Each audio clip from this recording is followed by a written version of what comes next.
스카이 캐슬이라는 드라마가 이 한국 사회를 휩쓸었었습니다.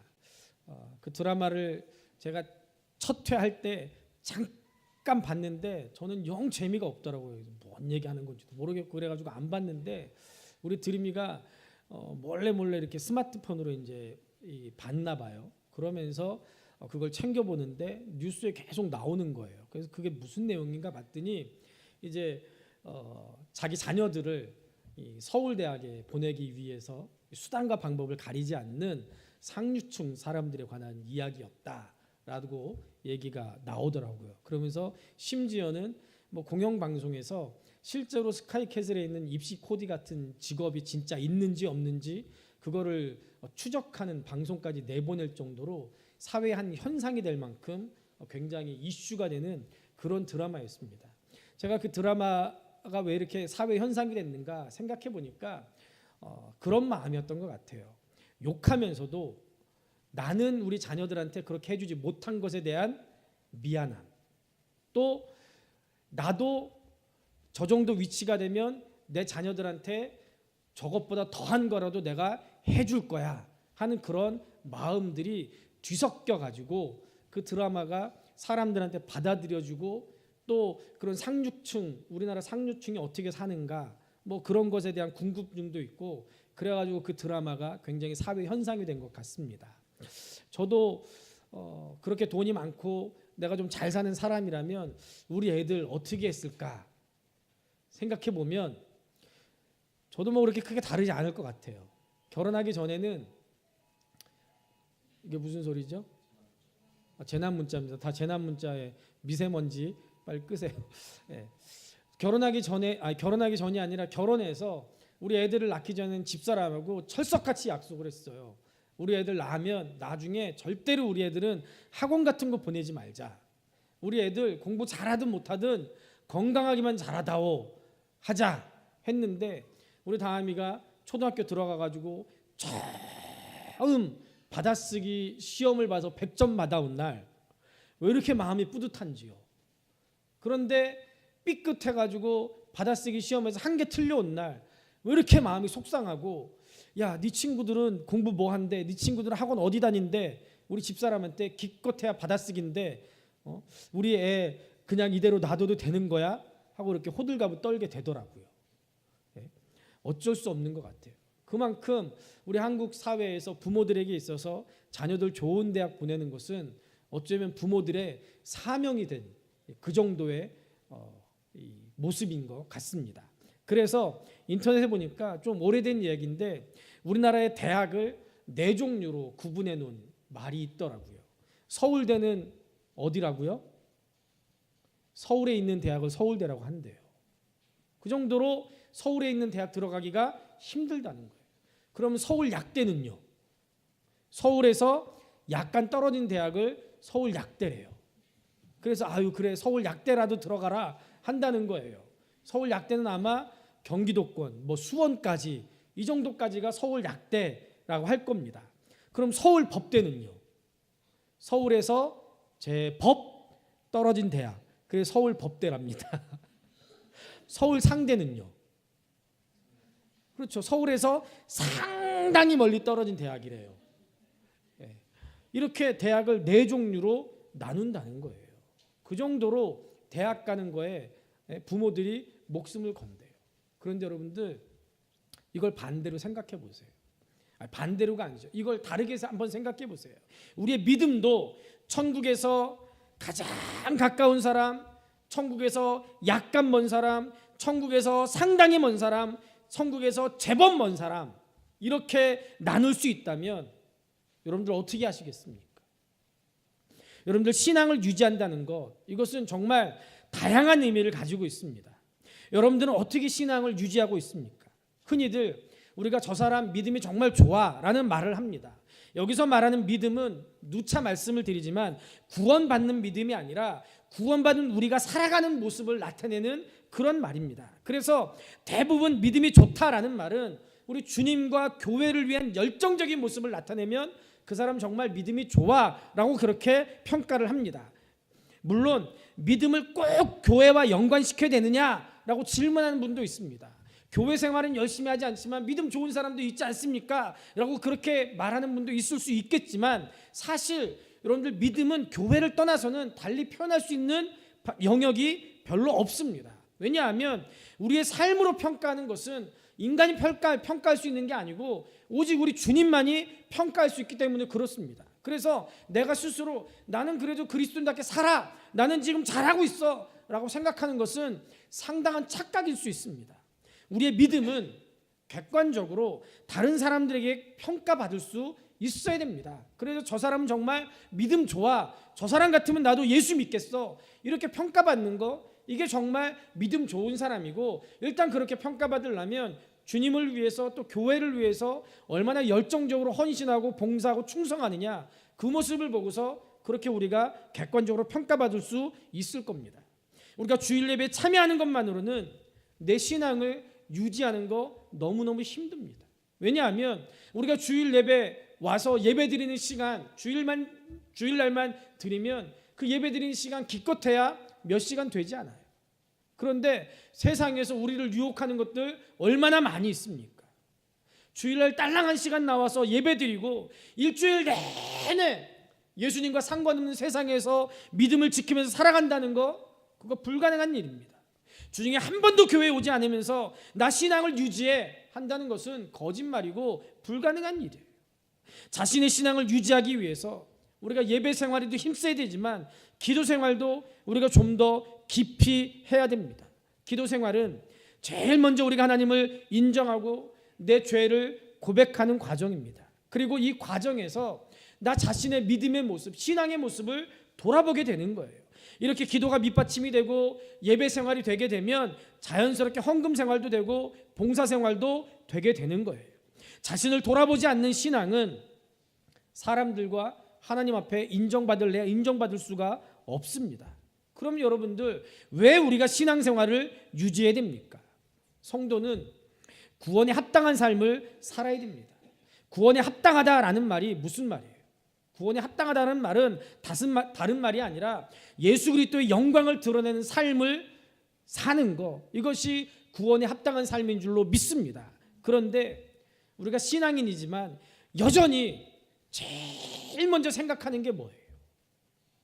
이것이 내게 유익인가, 유익이 아닌가, 그거부터 먼저 생각합니다. 그래서 내게 유익이 되면, 내게 유익이 없으면, 또 자기에게 즐거움이나 기쁨이 되지 않으면 언제든지 그만두고 거부하고 돌아서는 사람들 얼마나 많이 보게 됩니까? 자신에게 조금이라도 유익이 되면 또 반대로 얼마나 애착을 갖습니까? 예수 그리스도를 믿는 나는 이 세상에서 예수님의 삶을 대신 사는 거예요. 무슨 얘기입니까? 저와 여러분들이 생활하는 그 자체를 세상 사람들은 예수님께서 사셨던 삶의 모습으로 보는 거예요. 더 쉽게 말하면 내 삶을 보면서 세상 사람들은 예수님을 투영하는 거예요. 그래서 내가 예수님답게 살면 저 사람 정말 예수 믿는 사람답구나, 정말 교회가 교회답구나라고 평가하는 거예요. 내가 예수 믿는 사람답게 살면 세상 사람들이 노원성직교회를 보면서 노원성직교회 정말 좋은 교회구나, 그렇게 평가해요. 그런데 내가 예수 믿는 사람답게 살지 못하고 자기들하고 별다를 법 살면 사람들이 뭐라고 생각한다고요? 예수 그까짓 거 별거 없구나, 노원성직교회 별의별 거 없구나, 그렇게 판단하는 거예요. 세상 사람들은 우리를 보면서, 우리의 삶을 보면서 예수님께서 사셨던 그 삶을 보는 거예요. 그런데 그 구원의 큰 비밀을 누리고 증거하는 삶을 살아야 될 성도들이 지금 전혀 신앙적인 삶을 살지 못하고 있어요. 입술로는 주여 주여 하지만 주님과 상관없는 불신앙의 삶을 살고 있는 거예요. 믿음 없는 교회 생활, 믿음 없는 예배 생활, 감사와 고백이 없는 하나님께 단순히 돈을 적선하듯이 후원하듯이 그저 놓고 가는 그런 사람들 얼마나 많이 있는지 몰라요. 우리가 섬기는 예수님에 대해서도 마찬가지입니다. 고린도서 1장 18절에 보면 십자가의 도가 멸망하는 자들에게는 미련한 것이요 구원을 받는 우리에게는 하나님의 능력이다 라고 말씀하고 있습니다. 예수님을 알지 못하는 사람들의 눈에는 우리 예수 믿는 사람들이 어떻게 보인다고요? 너무너무 미련하게 보여요. 바보같이 보이는 거예요. 바보같이 보이는 거예요. 그러나 예수 그리스도의 가치를 깨달아 아는 우리는 이 신앙을 위해서 생명도 아까워하지 않아요. 왜요? 예수 그리스도께서 내 생명보다 더 귀하다는 것을 알기 때문에 그래요. 그래서 지금도 수많은 사람들이 예수 그리스도를 위해서 자기의 생명을 기꺼이 내던지고 있습니다. 여러분, 우리는 예수 그리스도의 가치에 대해서 어느 정도로 귀하게 생각하고 있습니까? 잠언 3장 15절에 17절 말씀에 보면 하나님을 섬기는 신앙의 가치에 대해서 이렇게 말씀합니다. 지혜는 진주보다 귀하니 네가 사모하는 모든 것으로도 이에 비교할 수 없도다. 그의 오른손에는 장수가 있고 그의 왼손에는 부귀가 있나니 그 길은 즐거운 길이요 그의 지름길은 다 평강이니라 라고 말씀해요. 예수 그리스도를 섬기는 이 신앙 안에 영원한 생명이 있고 부귀가 있고 행복이 있고 평강이 있다는 거예요. 이 세상의 그 어떤 것과도 비교할 수 없는 것이 주님께서 내게 주신 구원의 기쁨이라는 거예요. 그러면서 오늘 본문 말씀 예수님을 섬기는 이 소중한 믿음을 지켜라 라고 우리에게 말씀하면서 어떻게 이 믿음, 어떻게 이 귀한 은혜를 지킬 것인가, 그것을 우리에게 말씀하고 있는 거예요. 우리가 3월 한 달 동안 히브리서 말씀을 볼 텐데요. 히브리서는요, 주 60년에서 70년경에 극심한 기독교의 박해로 인해서 신앙을 떠나려는 위기에 처한 그리스도인들을 격려하기 위해서 기록됐습니다. 히브리서가 기록된 1세기 후반은 유대교회에서 개종한 그리스도인들이 박해와 고난을 당하던 그런 시기였습니다. 이때 당시 그리스도인들은 동족이었던 유대인들과 또 로마 제국으로부터 양면의 핍박을 받았습니다. 그래서 유대교에서 개종한 그리스도인들 중에 어떤 사람들은 육체적인 고통을 당했을 뿐만 아니라 집과 재산도 전부 다 약탈을 당했습니다. 어떤 사람들은 신앙 때문에 감옥에 갇히기도 했고, 또 어떤 사람들은 예수님에 대한 믿음 때문에 대중들의 조롱거리가 되기도 했고, 어떤 사람들은 예수님을 믿는 믿음 때문에 죽임을 당하기도 했습니다.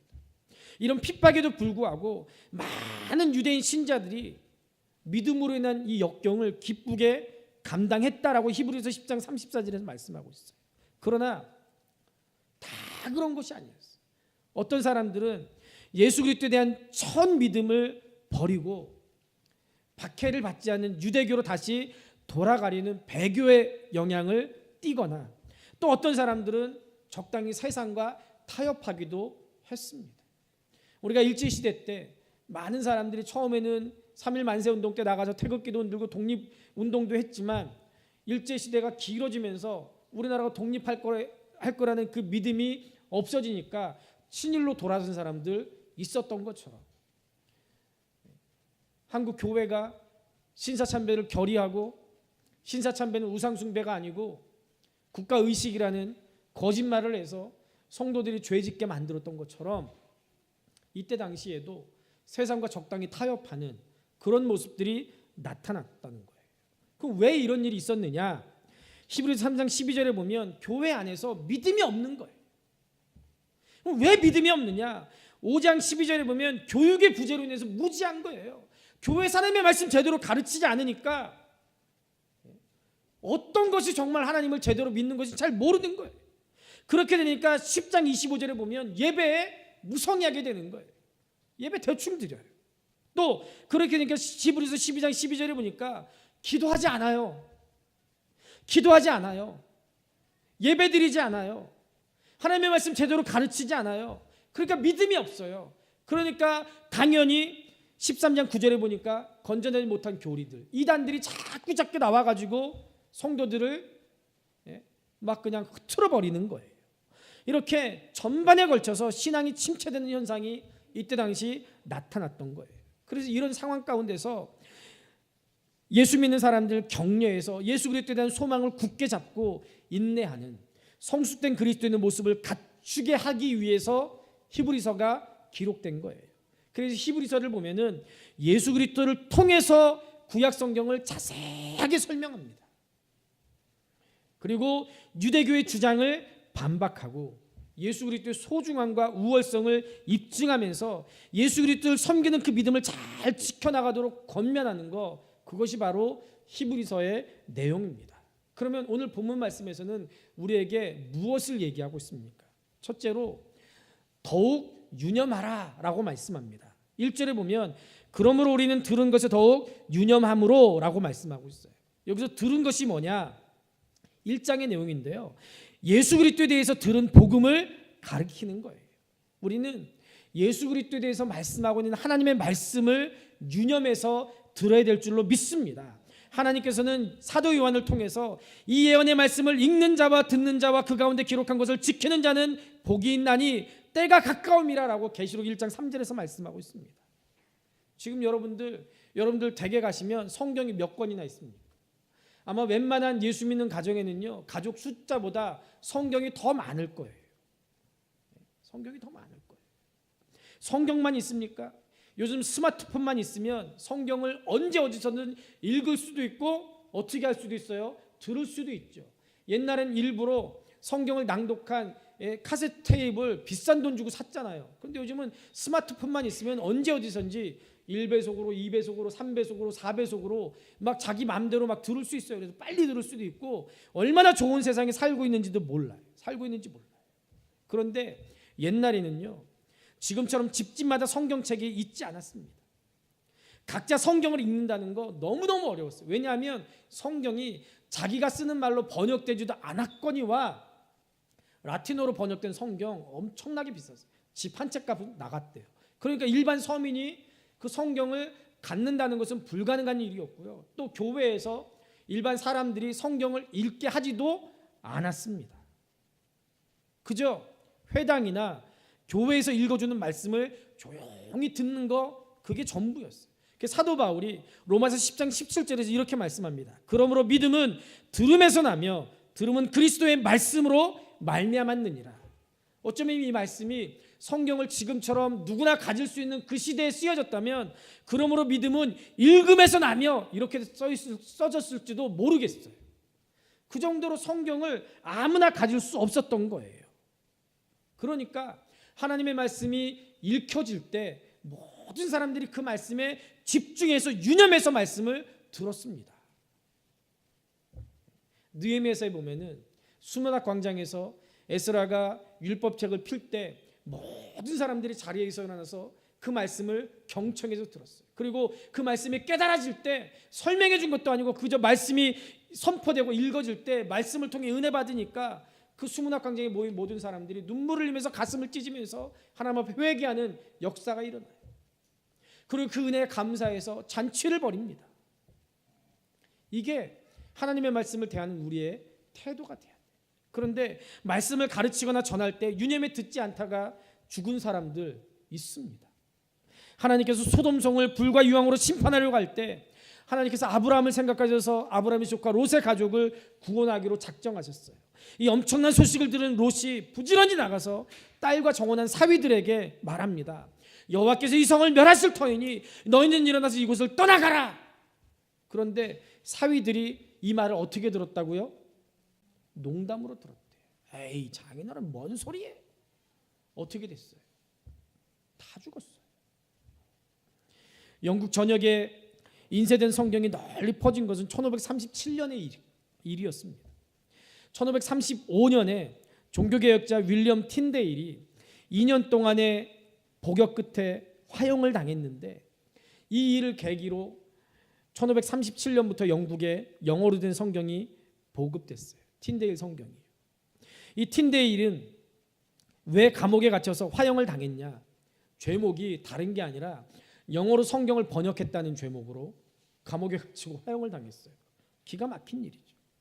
그런데 이 윌리엄 틴데일이 학문이 높으니까 이 사람을 아까워했던 영국 법정이 고위 관리를 감옥에 갇힌 틴데일에게 보내서 회유합니다. 지금이라도 성경 번역을 중단해라. 네가 성경을 번역한 거 잘못했다고 한마디만 해라. 그러면 너 살려줄게. 그런데 틴데일이 이렇게 대답했답니다. 지금 내가 살고 죽는 것은 문제가 되지 않습니다. 오늘 저 밭에서 소를 몰고 있는 소년이 당신보다 성경 말씀을 더 많이 하는 날이 반드시 올 것입니다. 그것이 하나님의 뜻이라고 나는 믿습니다. 그리고 죽음을 선택했어요. 틴데일이 화형대 앞에 묶여가지고 화형에 처해지기 전에 마지막으로 하나님 앞에 소리 높여 기도합니다. 주여 왕의 눈을 열어주소서 기도했어요. 그리고 하늘나라에 이르는 길은 이 길밖에 없다. 하나님의 말씀을 읽는 거, 하나님의 말씀을 듣는 거, 하나님의 말씀을 배우는 거, 그거밖에 없다는 거예요. 그런데 놀랍게도 하나님께서 이 틴데일이 화형대 앞에서 죽어가면서 했던 마지막 기도, 주여 왕의 눈을 열어주소서, 그 기도를 들어주셨어요. 그래가지고 이 윌리엄 틴데일을 화형시켰던 왕이 헨리 8세였는데 이 헨리 8세가 틴데일 성경을 영국 전역에 보급했어요. 하나님께서 틴데일의 죽음을 헛되게 하지 않으셨어요. 여러분, 우리가 하나님의 말씀을 들을 때 유념해야 됩니다. 정신 차리고 들어야 돼. 만약에 롯의 사위처럼 농담으로 듣다가는 하나님의 심판을 면치 못하게 될 겁니다. 또 하나님의 말씀을 들을 뿐만 아니라 우리가 믿고 순종해야 됩니다.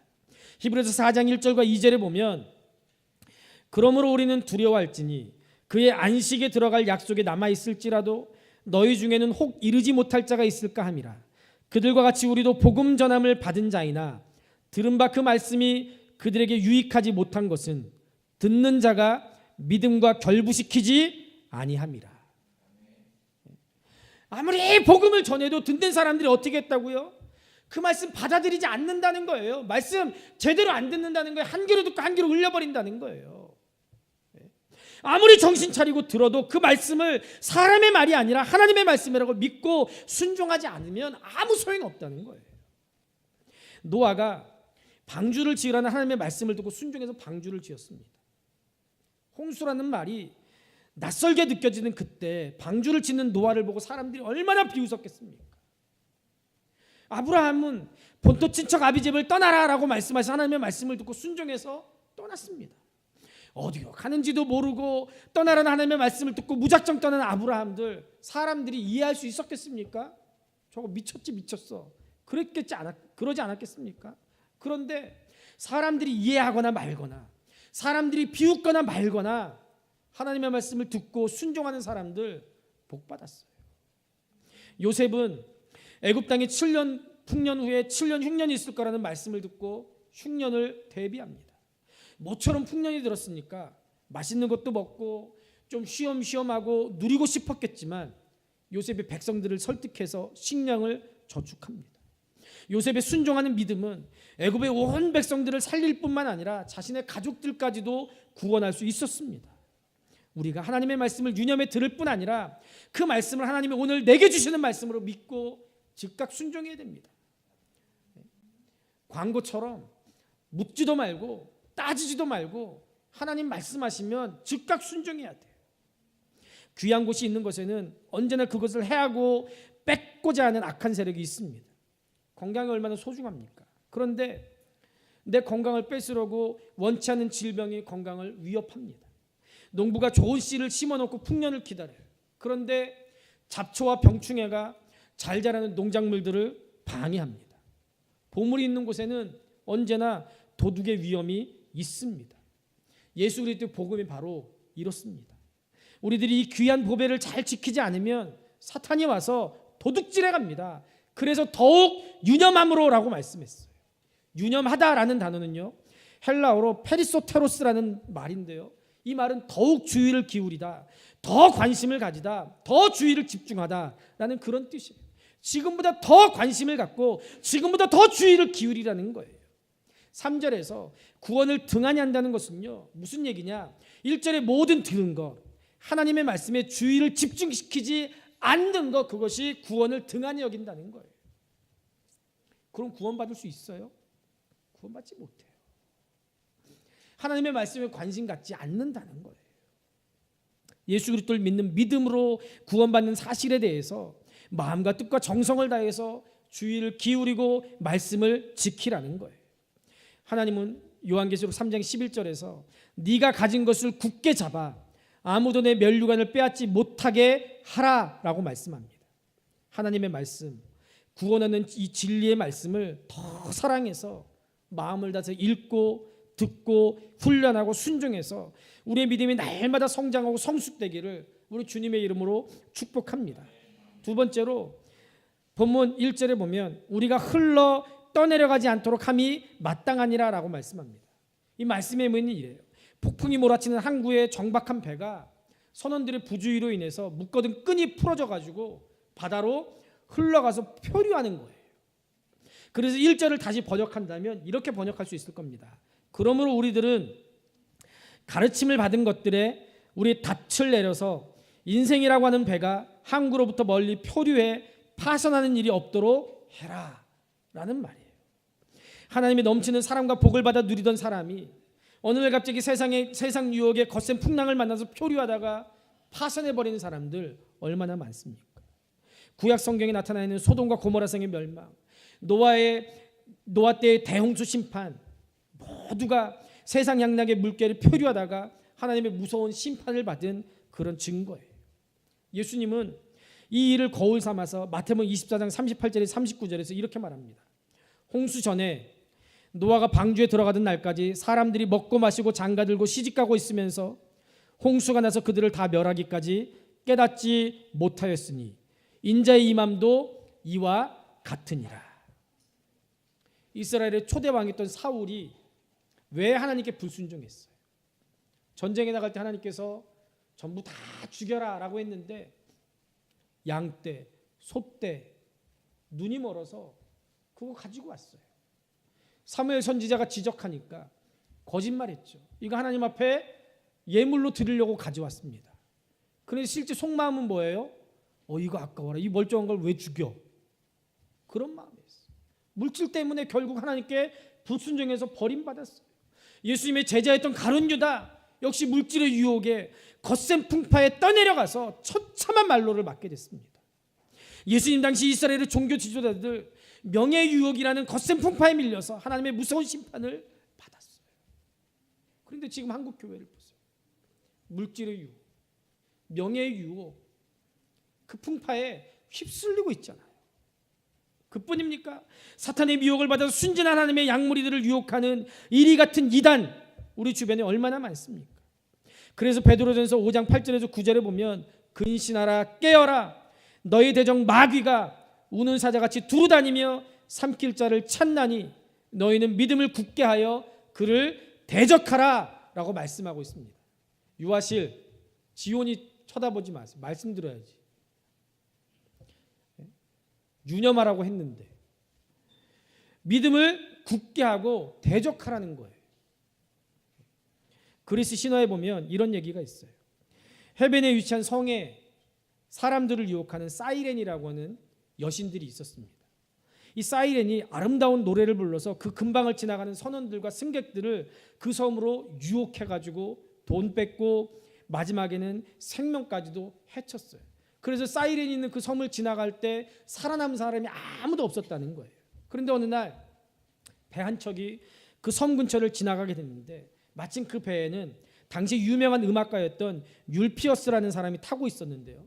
그 율피어스가 사이렌이 이 노래 부르기 전에 자기가 제일 잘하는 하프를 막 연주하기 시작했습니다. 그랬더니 그 배에 타고 있었던 선원들하고 모든 승객들이 이 사람이 연주하는 그 하프 소리에 심취해서 사이렌의 감미로운 그 유혹, 그걸 이겨버리고 그 섬을 무사히 지나갈 수 있었더라라는 그런 신화가 있습니다. 아마 다들 한 번씩 들어봤을 거예요.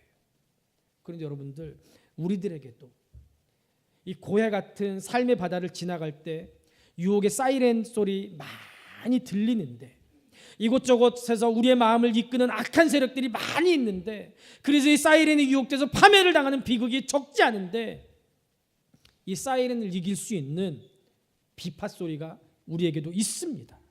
그게 뭐예요? 1절 상반절에 기록된 하나님께서 내게 들려주신 예수 그리스도에 관한 생명의 말씀 복음인 줄로 믿습니다. 시편 1편 1절에서 3절에 보면 복 있는 사람은 이라고 말씀하면서 이렇게 저렇게 말씀하고 있어요. 이것은 이렇게 하면 복 받는다가 아니라 이렇게 했기 때문에 복 있는 사람이 됐다는 얘기. 그러면 어떻게 해서 복 있는 사람이 됐어요? 악인들의 꾀를 따르지 아니하고 죄인들의 길에 서지 아니하고 오만한 자들의 자리에 앉지 아니하고 오직 여호와의 율법을 즐거워하여 그의 율법을 주야로 묵상하는도다. 그는 시냇가에 심은 나무가 철을 따라 열매를 맺으며 그 잎사귀가 마르지 아니한 같으니 그가 하는 모든 일이 다 형통하리로다 라고 말씀하는 거예요. 하나님의 말씀의 길을 따라가면 복 받는 거예요. 하나님의 말씀에 귀를 기울이고 말씀을 쫓아 살면 우리가 날마다 성장하고 성숙될 수 있는 거예요. 우리의 신앙이 다시 살아날 수 있는 거예요. 마지막으로 등한히 여기지 말라라고 말씀합니다. 3절을 보세요. 우리가 이같이 큰 구원을 등한히 여기면 어찌 그 보응을 피하리요라고 말씀합니다. 신앙생활하던 성도들이 믿음이 떨어지거나 예배를 등한히 하거나 교회를 떠나는 가장 큰 원인은 다른 데 있는 게 아니에요. 구원의 기쁨을 잃어버리면 신앙생활의 모든 것이 흔들려 버립니다. 내 모든 삶의 근원은 구원의 확실한 증거예요. 구원의 참된 고백이 없으면 내가 하는 모든 교회 생활은 그저 도덕이나 윤리 아니면 인간의 선한 삶에 불과합니다. 그래서 힘들고 지치고 낙심되면 언제든지 누구든지 도중에 포기해버려요. 어떤 사람이 예수님을 처음 믿어서 교회 나왔어요. 날 구원하시려고 십자가 달리신 그 예수님의 은혜를 생각하니까 얼마나 감격이 되겠습니까? 그 은혜에 감격해서 교회를 위해서 또 말씀에 순종해서 봉사하기 시작합니다. 열심히 교회 와서 청소도 합니다. 또 열심히 설거지도 합니다. 받은 은혜대로 교회를 위해서 많은 일들을 기쁨으로 감당합니다. 그런데 어느 날 이런 생각이 드는 거예요. 그런데 왜 나만 이렇게 이런 일을 하지? 다른 사람들은 안 하는데 왜 나만 이렇게 바쁘고 왜 나만 이렇게 손 걷어붙이고 나만 종종거리지? 그러다 보니까 어느 순간 자기가 바보라는 생각이 들어요. 나도 집에 가면 귀하게 대접받는 사람인데 왜 나만 교회에서 이렇게 굳은 일을 해? 그런 자꾸 부정적인 생각을 갖게 되는 거예요. 그러다 보니까 점점 교회가 시들해집니다. 예배도 별로 흥미를 잃게 되는 거예요. 그러다 교회 출석이 뜸해지고 구역장하고 목사님한테 미안해지고 그래도 교회 출석을 그만두고 구역장하고 목사님 전화번호를 스팸으로 등록해버리는 거예요. 안 받으려고. 이런 사람이 성경에 나왔죠. 누구예요? 마르다잖아요. 처음에 주님이 너무 감사해서 주님이 우리 집에 오신다니 열심히 봉사하고 열심히 종종거리면서 주님께 대접할 음식을 준비했는데 어느 순간 갑자기 누가 보여요? 예수님 앞에 앉아가지고 턱 꿰고 앉아가지고 말씀 듣고 있는 마리아가 보이기 시작하는 거예요. 그때부터 마르다에게 있었던 그 감사하는 마음, 기쁨이 전부 다 쏟아져 버렸어요. 예수님, 어떻게 저럴 수 있어요? 저 마리아 좀 시켜서 나 좀 도와주라고 해주세요. 나 힘들어 죽겠어요. 이게 여러분들 지금 우리들의 모습 아닌가요? 물론 여러 가지 교회의 상황적인 문제로 교회 출석을 하지 않는 사람도 있을 거예요. 그러나 결국에 이런 모든 원인들이 내게 베풀어 주신 예수 그리스도의 구원의 감격을 잃어버렸기 때문에 그래요. 그래서 신앙의 첫사랑을 회복하는 게 정말 중요합니다. 오늘 3절을 보세요. 우리가 이같이 큰 구원을 등한히 여기면 어찌 그 보응을 피하리요? 이 구원은 처음에 주로 말씀하신 바요 들은 자들이 우리에게 확증한 바니라고 말씀합니다. 여러분, 사랑을 회복하는 방법은 처음 그때 그 순간으로 돌아가는 거예요. 사람이나 신앙이나 처음에 그 뜨거웠던 첫 만남, 처음 사랑을 추억하면 돼요. 그리고 그 사랑으로 돌아가면 돼요. 주님께서 우리에게 주신 은혜를 우리가 보여줄 수 있어야 됩니다. 내가 예수 믿는다는 사실을 많은 사람들이 알고 있어요. 저도 요즘 이 앞을 지나가면 많은 사람들이 제가 목사라는 걸 알더라고요. 얼마나 불편한지 몰라요. 제가 처음 전임 사역을 했던 동네가 경기도 시흥에 있는 포동이라는 동네인데요. 동네가 참 작아요. 그런데 그 동네에 그때는 비디오가 있었는데요. 비디오 가게에서 비디오를 빌려보고 싶은데 그 동네 비디오 가게가 딱 하나밖에 없어요. 비디오를 어떻게 빌려보겠어요? 하나밖에 없는데. 다 할 거 아니에요. 그 교회 이름이 포립교회였는데 포립교회 부목사님 무슨 비디오 빌려가더라. 신혼 때니까 좀 야한 것도 보고 싶었거든요. 빌릴 수가 있어야죠. 그쪽으로는 가까이 가지도 못하는 거예요. 그래도 어떻게 했는지 아세요? 초보 운전이었는데요. 그때 티코가 있었는데 티코를 타고서는요. 신천동이라고 시흥의 구도심이에요. 거기까지 차를 타고 가가지고 거기서 비디오를 빌려가지고 왔어요. 비디오 빌리는 가격보다 기름값이 더 든 거예요. 너무너무 불편하더라고요.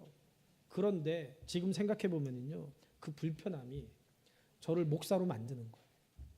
만약에 그런 불편함이 없었더라면 내 마음대로 살고 내 마음대로 얘기하고 그랬더라면 내가 예수 믿지 않는 사람들과 예수 없는 사람들과 뭐가 다를까? 다를 바 없었을 거예요. 여러분들도 마찬가지예요. 여러분들이 예수 믿는다는 사실 많은 사람이 알고 있어요. 문장로님이 대노원 성진교회 장로라는 거 다 알고 있어요. 그런데 우리가 함부로 살 수 있습니까? 함부로 얘기할 수 있습니까? 함부로 행동할 수 있습니까? 내가 주를 위해 봉사하고 구원받은 사람다운 삶을 사는 것을 우리 주변 사람들이 얼마나 인정하고 있는지 한번 여러분들 생각해 보세요. 제가 이 근처를 지나다닐 때 사람들이 저거 노원 성진교회 목사인데 저거 아주 성격 개 같아, 저거 아주 더러워 저거. 그런다고 한번 생각해 보세요. 그러면 누가 우리 교회 오겠어요? 제가 지나갈 때 우리 교회 오든 안 오든 목사님 하고 그렇게 살아야지 나를 통해서 예수님이 증거되지 않겠습니까? 증거되죠. 말이 꼬이네요. 교회는 다니지만 그리스도다운 영광된 삶의 모습이 도통 보이지 않는 거예요. 아무리 봐도 예수 믿는 증거가 없는 사람들 우리 주변에 얼마나 많습니까? 예수 없는 사람과 조금 더 다를 바 없는 사람들 얼마나 많이 있어요. 예수 믿는 사람이 기도하고 기적을 행하고 병자를 낫게 하는 거, 이것만 표적과 기사가 아닙니다. 내 삶을 통해서 예수 그리스도의 거룩함이 드러나는 거, 이게 진짜 표적이에요. 내 삶의 사랑과 헌신과 희생과 봉사, 기쁨과 감사가 예수 그리스도로 인해서 샘솟듯 흘러넘치는 사람이 되어야 될 줄로 믿습니다. 아무리 고통스러워도 그 고통이 예수로 인해 감사로 바뀔 때 정말로 즐겁습니다. 아무리 낙심되고 힘들어도 예수님께서 고난당하심을 생각하면 희망과 용기가 솟아오릅니다. 그래서 우리에게는 참된 기쁨이 있는 거예요. 찬송이 흘러넘치는 거예요. 이게 믿음의 표현 아닙니까? 이게 정말 하나님이 받으시는 거룩한 산제산 줄로 믿습니다. 예수 없는 사람들과 똑같이 생각하고 똑같이 행동하고 똑같이 말한다면 누가 우리를 예수 믿어서 은혜 받은 사람으로 보겠습니까? 4절 보세요. 하나님도 표적들과 기사들과 여러 가지 능력과 및 자기의 뜻을 따라 성령이 나누어 주신 것으로서 그들과 함께 증언하셨느니라 라고 말씀합니다. 지금 내 삶의 모습들은 하나님께 은혜 받은 사람이라는 표적이어야 됩니다. 지금 우리의 삶의 모습들을 돌아보세요. 하나님이 주신 거 맞습니까? 뭔가 방법이 잘못된 거 아닙니까? 구원받았다고요? 은혜 받았다고요? 신앙인이라고요? 노원성직교 교인입니까? 그렇다면 우리 표정부터 바꿉시다. 말과 행동부터 바꿉시다. 정말 여러분들이 구원받은 사람, 예수로 충만한 사람이라는 것을 표현하는 방법은 여기서부터 시작되는 거예요. 지금까지 여러분들의 신앙생활 어땠습니까? 떠내려가는 물길을 따라서 흘러가듯이 아무 생각 없이 그저 그런 생활을 아니었습니까? 하나님의 말씀을 읽거나 듣는 일에 등한시하지는 않았습니까? 구원은 아무 값없이 받았다고 해서 싸구려처럼 여기고 있지는 않았습니까? 그리스도인들은 하나님의 특별한 사랑을 받은 사람입니다. 정말 존귀한 자들이에요. 이제는 내 신분에 걸맞는 그런 신앙의 삶을 살아야 돼요. 그래서 주님의 살아계심을 나타내고 주님 주신 은혜로 풍성한 삶을 누릴 수 있기를 우리 주님의 이름으로 축복합니다.